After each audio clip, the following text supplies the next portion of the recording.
ماشاء اللہ، آپ نے اچھے طریقے سے اپنی بزنس کی نوعیت ایکسپلین کی ہے۔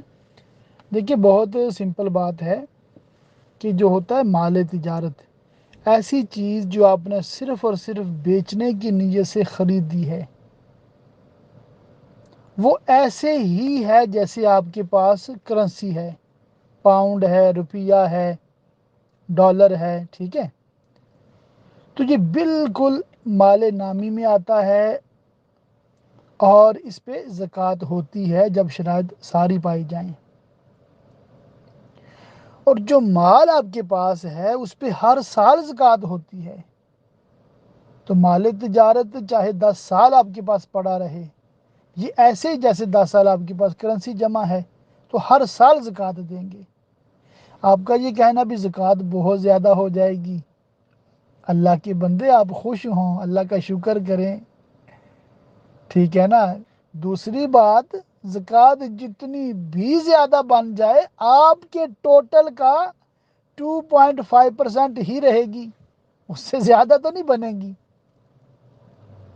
سمجھ رہے بات؟ 40واں حصہ آپ کے مال کا 50% نہیں، آپ کے مال کا 25% نہیں، اونلی صرف اور صرف 2.5%، یہ ہے زکوٰۃ۔ اور دینی بھی کس کو؟ جب اس پہ غور کر لینا تو پھر یہ ٹینشن ختم ہو جاتی ہے۔ آپ کے سگے بہن بھائی وہ زیادہ حقدار ہیں اگر وہ مستحق ہیں، تو بہن بھائیوں کو تو بندہ ویسے بھی دیتا رہتا ہے، تو زکوٰۃ کی نیت سے دے دو، بتانا بھی ضروری نہیں ہے۔ عید آ رہی ہے، عیدی کے نام پہ دے دو۔ یہ ایک مسئلہ۔ اب آتا ہوں آپ کے سوال کی طرف۔ مال تجارت کی قیمتیں خرید کا بھی اعتبار نہیں ہے جو اس کی بائنگ پرائس تھی، اور مال تجارت کی سیل پرائس یعنی قیمت فروخت کا بھی اعتبار نہیں ہے، کیونکہ بارگیننگ میں یہ بہت اپ ڈاؤن ہو جاتی ہیں۔ اصل شریعت نے اعتبار رکھا ہے اس کی مارکیٹ ویلیو کا۔ میں آپ کو اگزامپل دیتا ہوں۔ آپ کی سٹی کا نیم دانستہ میں نہیں لوں گا، جسٹ این ایگزامپل میں دے رہا ہوں۔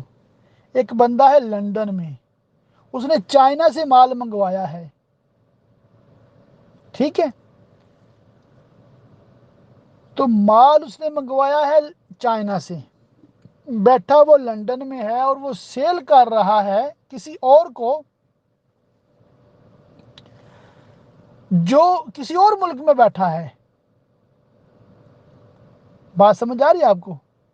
اب چائنا سے تو بہت سستا مل گیا، جس کو وہ سیل کر رہا ہے اس ملک میں اس کی بہت ڈیمانڈ ہے، وہ بہت مہنگا بیچے گا، مگر یہ چیز لندن میں موجود ہے۔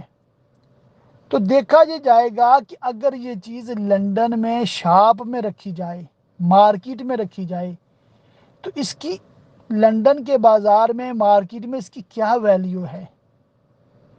تو ہو سکتا ہے اس نے بائی کی ہے 1 پاؤنڈ کی چائنا سے، بیچے گا وہ 1000 پاؤنڈ کا امریکہ کو، مگر جو لندن کی مارکیٹ میں وہ چیز پڑی ہے وہ صرف 100 پاؤنڈ کی ہے۔ تو کیا اعتبار ہوگا؟ جو اس کی مارکیٹ ویلیو ہے، جس جگہ پہ وہ چیز موجود ہے، اور اب اس کی جو مارکیٹ ویلیو ہے اس کا اعتبار ہوگا۔ 2-4 سال پہلے جب لی تھی اس کا نہیں۔